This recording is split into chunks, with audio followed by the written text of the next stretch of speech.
São aqui para o livro de Provérbios, capítulo 14, versículo 12. Nós estamos começando, entenda bem agora, nessa programação. Já tive no Show da Fé, mas vai ter muita coisa para nós. Provérbios é no meio da Bíblia. Você tem Salmos, logo depois tem Provérbios, capítulo 14, versículo 12. Diz assim: há caminho que ao homem parece direito. Você olhando com seus olhos, você não vê nada de errado, mas nada mesmo. Nada que você fira a palavra de Deus, nada que contradiga a palavra de Deus, nada que se oponha à palavra. E você diz, não tem nada errado. Calma, não seja precipitado. Às vezes, olhando com os nossos olhos, não estamos vendo nada errado. Se tem errado, você não tem algo errado, não deve nem entrar.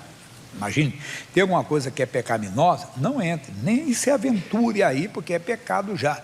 Eu estou dizendo aquilo que parece direito, aquilo que parece que não tem erro nenhum, mas no final você vai ver que não tem Deus ali. Deus não está naquele caso. Então ele diz assim: há caminho que ao homem parece direito, mas o fim dele são os caminhos da morte. A pessoa não vai ver Deus, que é a vida. Um pouco atrás, no livro de Salmos, capítulo 16, desculpa, o versículo é 8. O capítulo é o 16. O versículo é o 8. Davi é o autor desse salmo aqui. Ele diz assim no versículo 8: tenho posto o Senhor continuamente diante de mim. O que é isso? Sempre olhe para o Senhor, olhe para a palavra, consulte a palavra, consulte ao Senhor, porque o Senhor vê o que você não vê com seus olhos. Como eu falei, você entra numa aventura comercial.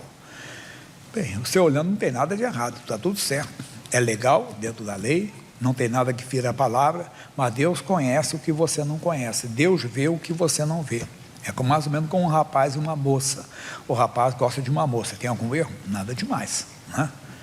Eu lembro que eu era pastor de uma igreja, há muitos anos mesmo, e na Praça da Sé, tem mais de 30 anos. E o rapaz, eu não sei se ele tinha 14 ou 15 anos, 15 ou 16, e quando eu cheguei, o pessoal estava meio assim: pastor Jaime, tem que saber, o fulano está gostando da fulana. Eu disse: mas o que é isso? Mas ele é um garoto assim: não, tudo bem, vamos avisar que ele é jovem, que é tudo. Mas o que ele está gostando não é demais, é um rapaz gostando de uma moça. Tem algum escândalo nisso? Né?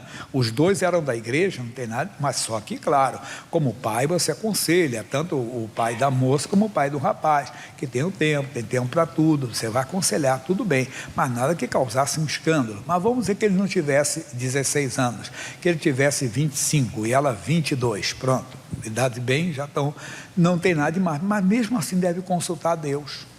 Porque olhando com os olhos naturais não tem nada demais, mas Deus conhece o amanhã. Como o negócio que eu falei na vida financeira, consulte a Deus. Em tudo devemos consultar a Deus.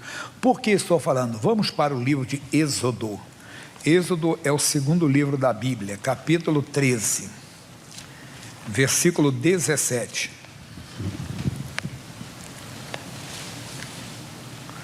Êxodo, capítulo 13, versículo 17.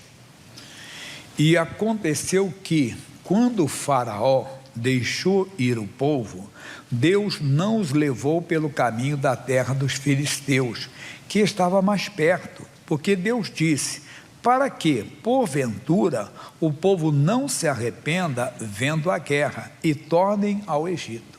Então, se você vê o mapa, você verá que a saída do Egito para Israel é onde tem aquela chamada faixa de Gaza hoje. Ali se entra no Oriente Médio. Então, aí você vê aquilo ali. Então, era o caminho mais rápido, mas Deus não fez. Parecia direito, é você. Que às vezes, pastor Jaime, talvez você não tenha estrutura ainda para ter algo que você está pedindo. Lembra que eu falei do rapaz e da moça? São dois jovens ainda, talvez que não é nada de errado, mas devem amadurecer, né? Pedir uma orientação a Deus, se é realmente isso, como na vida financeira, só para não pensar que é só um lado. Vida financeira parece ser, mas talvez você não tenha estrutura ainda. Israel não estava preparado para a guerra. Vendo a guerra, eles temeriam. Vendo a guerra, eles se assustariam e voltariam para o Egito, ou pelo menos desejariam voltar ao Egito. Então Deus fez o que com eles? Mas Deus fez rodear o povo pelo caminho do deserto, perto do Mar Vermelho, e subiram os filhos de Israel da terra do Egito armados. Já estavam armados, mas não estavam preparados para a guerra. Então é isso que você tem que entender. Deus não foi mau, Deus não foi de maneira alguma. Deus simplesmente sabia o melhor para eles, que aquilo ali não era o melhor no momento, apesar de qualquer pessoa que falasse: olha, eles estão saindo daqui, eles vão para a terra tal. O caminho é esse. Não, Deus, ele orou a Deus, e Deus disse para ele que ele deve ir para outro caminho, que ele vai sair para o lado aqui direito. O quê? Não é Deus, não. Isso é loucura. Isso é uma idiotice. Isso é uma estupidez. Como é que vai por esse lado? Meu irmão, a palavra de Deus às vezes é loucura para nós, mas Deus sabia o que estava fazendo. O povo não está preparado. Então, às vezes, nós tomamos decisões na vida que as pessoas que estão desligadas de Deus, ou que não pedem a direção de Deus, acham até que tomamos decisões loucas. Não, você não quis comprar aquilo, não quis, porque não senti no coração. Mas, rapaz, você é de ser bobo. Eu conto um caso que um missionário citou, de um homem lá de Belo Horizonte. Ele tinha uma ótica pequena, um cristão, e ali ele vivia. O trabalho dele, muito trabalhador, foi crescendo. E um homem chegou, investidor, e disse: fulano, gosto de você. Você é inteligente, você é trabalhador e esforçado. Eu vou montar, vou investir o capital aqui, e eu vou ser teu sócio. E eu vou trabalhar com... Nós vamos crescer muito. Ele disse: olha, eu vou orar a Deus. Ele disse: o quê? Eu vou orar a Deus. O que é? Não, porque eu não faço nada sem consultar o Senhor. Ele disse: isso é loucura, pai, esse negócio de fanatismo, negócio de religião. Ele disse: não, é que tudo que eu faço, eu consulto a Deus. Ele orou e sentiu no coração de não fazer. Ele disse: olha, Deus falou para eu não fazer, não. Você deve ser bobo, rapaz, para com esse fanatismo. Só para mostrar a você que você é um bobo, eu vou mandar uma ótica aqui do seu lado, grande, entenda, com preços muito melhores do que o seu. Eu vou acabar só para acabar com esse fanatismo. Se Deus permitir, tudo bem. E ele montou mesmo um homem. Bem, mas não foi à frente. O tempo passou, o homem não quis mais, que investidor, o negócio dele dinheiro, não deu, ele já fechou o dele. E o que aconteceu? O irmão crente abriu outras óticas, e passou a ter uma rede de óticas. E para qualquer um, se ele contasse o caso, rapaz, ele queria investir tanto, ele ia aplicar e eu ia ser sócio meio a meio com ele. Rapaz, você não quis? Não quis. Loucura. Não é loucura. Há caminho que ao homem parece direito, o final deles são os caminhos de morte. E poderia falar de mais coisas aí, mas tem que deixar Deus ir falando ao nosso coração. No segundo livro de Samuel, no capítulo 5, esse você conhece bastante também, só para mostrar como é que você tem que colocar o Senhor diante de você. Segundo Samuel, capítulo 5, versículo 17. Ouvindo, pois, os filisteus que haviam ungido Davi rei sobre Israel, todos os filisteus subiram em busca de Davi, que, o ouvindo, Davi desceu à fortaleza, e os filisteus vieram e se estenderam pelo vale dos Refaíns. E Davi consultou o Senhor, dizendo: subirei contra os filisteus, entregar-mo-ás nas minhas mãos? E disse o Senhor a Davi: sobe, porque certamente entregarei os filisteus nas tuas mãos. Então veio Davi a Baal-Perazim e feriu-os ali Davi. E disse: rompeu o Senhor a meus inimigos diante de mim, como quem rompe em águas. Por isso chamou o nome daquele lugar Baal-Perazim. E deixaram ali os seus ídolos, e Davi e os seus homens os tomaram. E os filisteus tornaram a subir, e se estenderam pelo vale dos Refaíns. E Davi consultou o Senhor, o qual disse: não subirás, mas rodeia por detrás deles, e virás a eles por defronte das amoreiras. E há de ser que, ouvindo tu um estrondo de marcha pelas copas das amoreiras, então te apressarás, porque o Senhor saiu então diante de ti, a ferir o arraial dos filisteus. Reparem que vocês já estudaram comigo, era o mesmo inimigo, não era? No mesmo lugar, mas Deus mandou ele lutar de maneira diferente. Então Davi, vendo o inimigo, entenda bem, o lugar, o que Davi poderia dizer? Já sei o que fazer. Não, ele consultou a Deus. Eu tenho posto o Senhor sempre diante de mim. Quer dizer, até naquelas situações que você sabe como agir, peça direção a Deus. Até naquelas situações que você sabe como orar, você pede direção a Deus. Porque nós somos servos. Nós temos que aprender, no bom sentido, ser dependentes do Senhor. Você já parou alguma vez para reparar que às vezes nós falamos assim, umas coisas erradas e não entendemos? Fulano é pobre de espírito. Já ouviu alguém falar? Fulano é pobre de espírito. Mas Jesus disse que bem-aventurados são os pobres de espírito. E agora? Leia Mateus capítulo 5, versículos 6 a 7. Coloca para depois você volta aí. Mateus 5, não, é o 5:5. 5:5. Então é 5:4, vai. 5:4. 5:3, então, vamos lá. Isso. Bem-aventurados os pobres. Não sou o sabichão não, pessoal. Bem-aventurados os pobres de espírito. Mas de vez em quando nós falamos pobre de espírito no sentido depreciativo, não falamos? Esse cara é um pobre de espírito, coitado, é um pobre de espírito. Mas Jesus falou, o que é o pobre de espírito? É aquele que é dependente do Senhor. Seja sempre pobre de espírito, dependente do Senhor. Não seja o sabichão, não sei de tudo. Não. Sou dependente do meu Senhor. Eu sempre consulto, até no que eu sei. Davi sabia quem era o inimigo, era o filisteu. Entenda, quem era o lugar, era o mesmo cavalo dos Refaítas, mas ele consultou a Deus. E Deus então deu uma direção diferente. Não, Davi, você não vai como antes. Você vai por detrás agora e você vai então pegá-lo de surpresa. E foi o que fez. O inimigo já está preparado.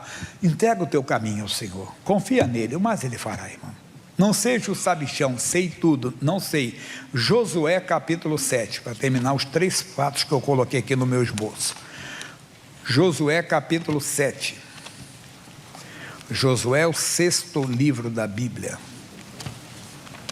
Capítulo 7. Com Bíblia nova agora, tem que mexer um pouquinho mais. Diz assim: e prevaricaram os filhos de Israel no anátema, porque Acã, filho de Carmi, filho de Zabdi, filho de Zerá, da tribo de Judá, tomou do anátema.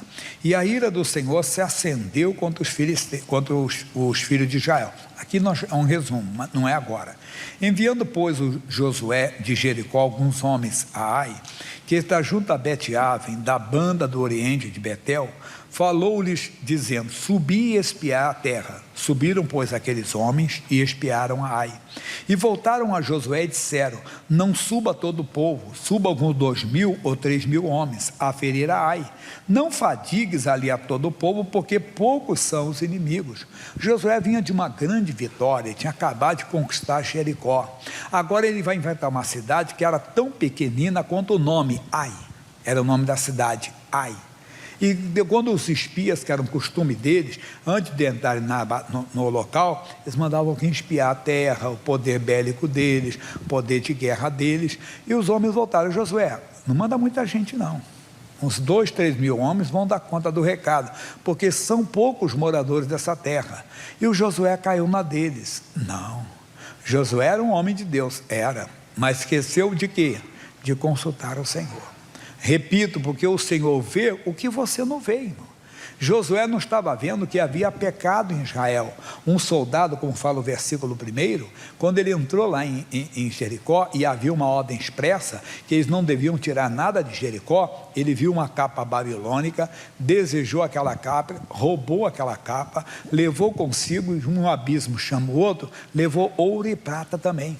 E aquilo ali foi o motivo, entenda bem, de Deus não poder agir a favor de Israel.